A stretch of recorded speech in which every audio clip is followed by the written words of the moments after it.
nous ouvrons cette 47e édition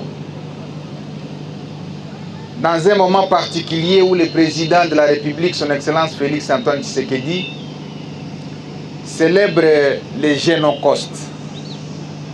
En ce moment, il est à la place du Génocost, au niveau de la police nationale congolaise, pour lancer un signal au monde qu'il y a un génocide qui est perpétré sur les populations congolaises dans sa partie est, notamment un génocide qui a pour objectif de tuer les Congolais pour des mobiles économiques.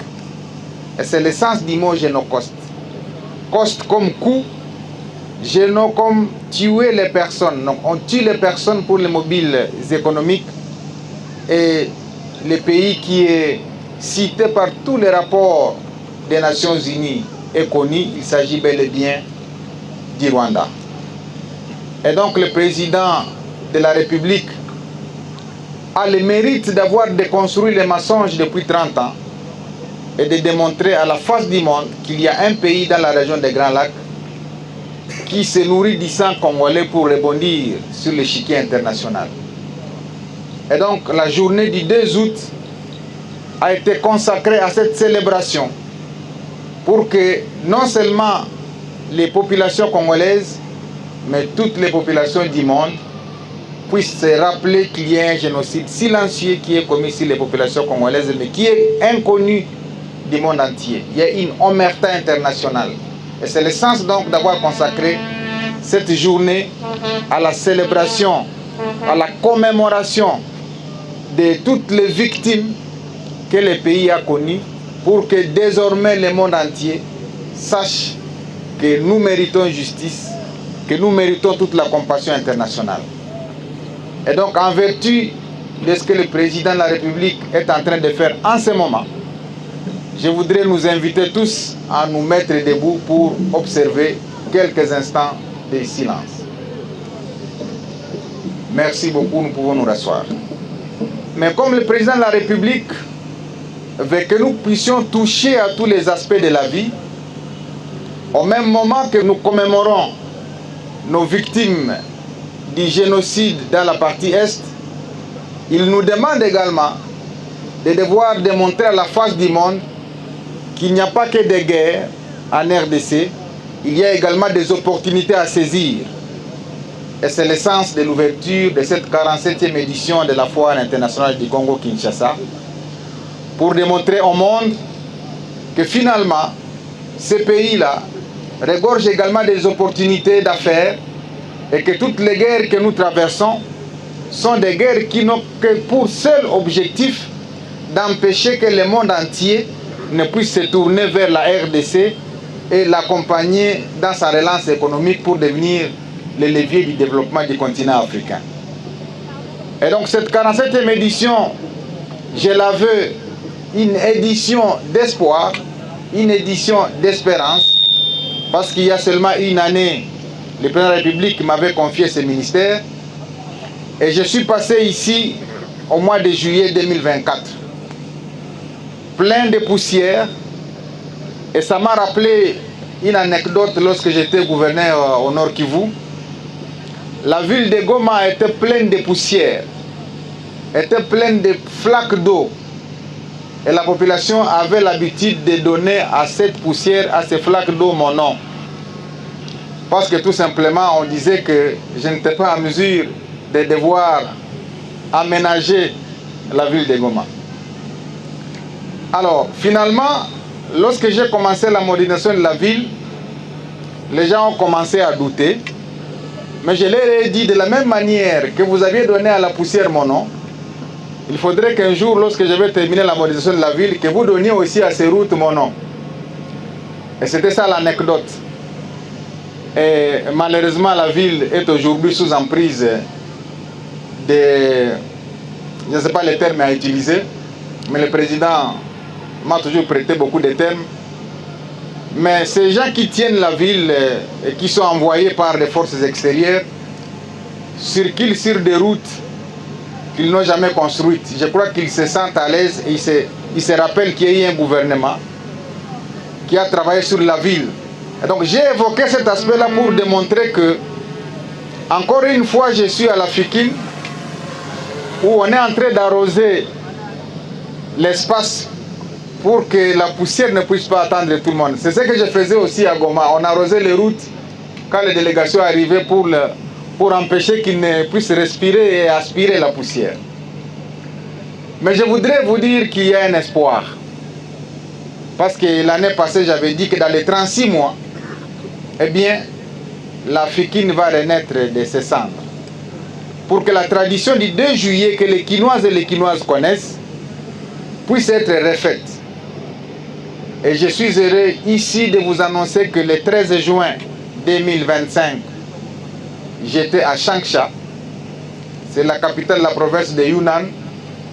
Yunnan qui est la province natale de Mao Tse-tung, que vous connaissez, l'un des leaders chinois qui a transformé la Chine. J'ai rencontré une entreprise qui est spécialisée dans la modernisation des infrastructures comme celle-ci. Et ce jour du 2 août, cette entreprise est ici représentée par une forte délégation qui vient faire des études sur la Fikine, la moderniser, chasser la poussière et faire de cette foire de Kinshasa non seulement un lieu d'attraction à travers ce parc d'attraction, mais également un lieu où on va construire d'autres infrastructures pour que désormais des gens viennent organiser des expositions, y compris les expositions universelles ici à Kinshasa, comme celle qui se passe actuellement à Osaka, au Japon. Je vais demander au président de cette grande entreprise, au directeur général adjoint, mais aussi à l'assistant du directeur de se mettre debout pour recevoir les ovations de toute la population de la ville de Kinshasa. D'arriver ici, peut-être 2 ans, 3 ans plus tard, de ne plus arroser cet espace pour venir organiser une édition foraine. Je voudrais donc vous remercier et reprenez votre place. Je vous encourage à donner le meilleur de vous-même et de faire profiter à la République l'expertise que vous avez accumulée à travers le monde.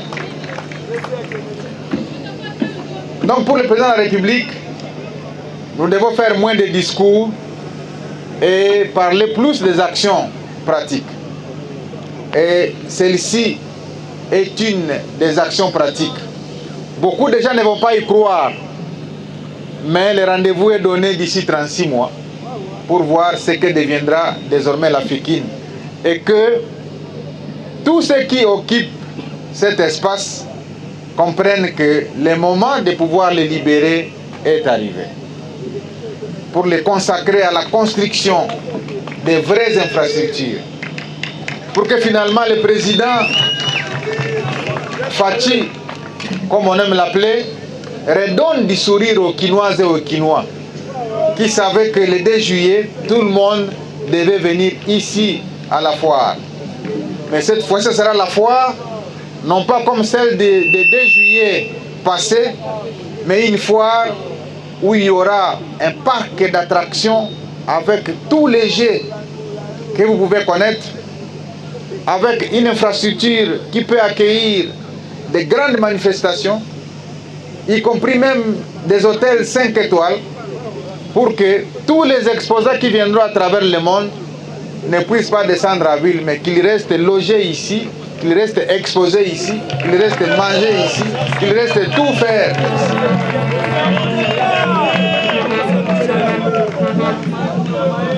C'est ça l'ambition portée par le président Félix Antoine Tshisekedi pour sa population, particulièrement la population de Kinshasa.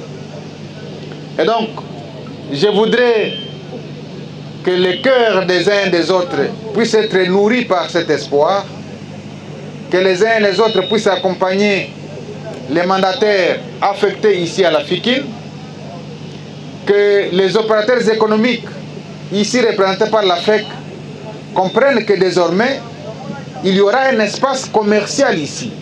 En dehors de cet espace festif, il y aura un espace commercial. Et il est temps, comme dans tous les pays que nous visitons, que les gens commencent à souscrire Parce que le moment viendra où il n'y aura plus de place pour les gens. Et les gens diront, bon voilà, le ministre s'est partagé encore ses places avec ses amis et ses frères. Non, il n'en sera pas question. Il faut commencer à souscrire maintenant, parce que les gens vont se bousculer au portillon de la foire internationale de Kinshasa. Parce que ce sera un millier qui va être presque le flairon de la République. Et comme a dit le directeur général, notre ambition de faire de la foire internationale une foire du Congo-Kinshasa, c'était pour éviter qu'elle ne soit seulement une occasion pour la ville de Kinshasa. Que ce soit une occasion où toutes les provinces doivent vibrer pour qu'on organise des mini-foires et vendre les potentialités de chaque province.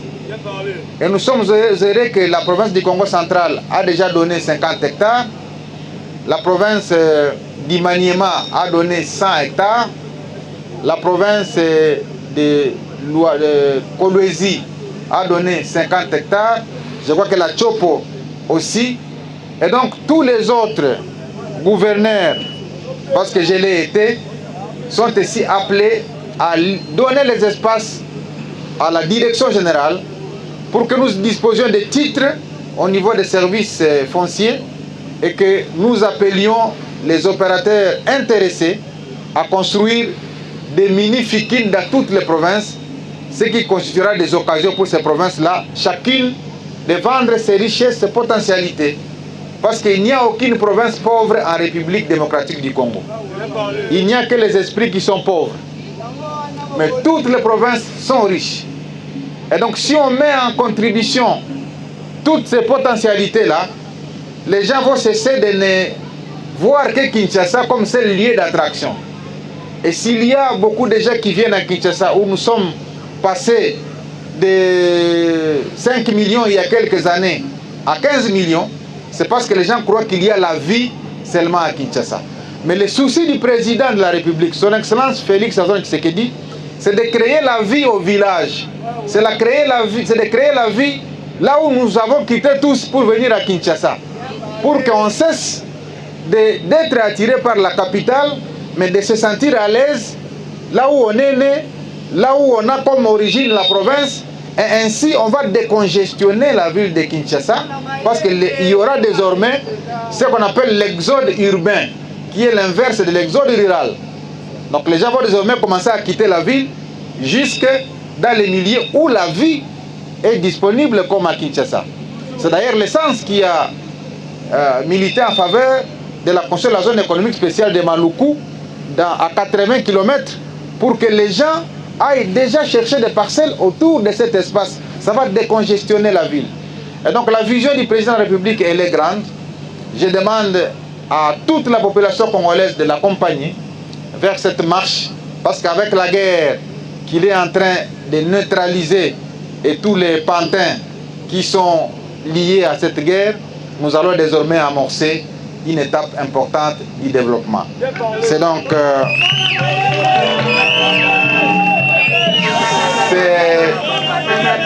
sur cette note d'espoir que je voudrais déclarer ainsi ouverte la 47e édition de la Foire internationale de Kinshasa, dont le thème a été rappelé par le directeur général, à savoir un thème qui fait de la paix le socle des vrais échanges commerciaux. Mesdames et messieurs, je vous remercie pour votre attention.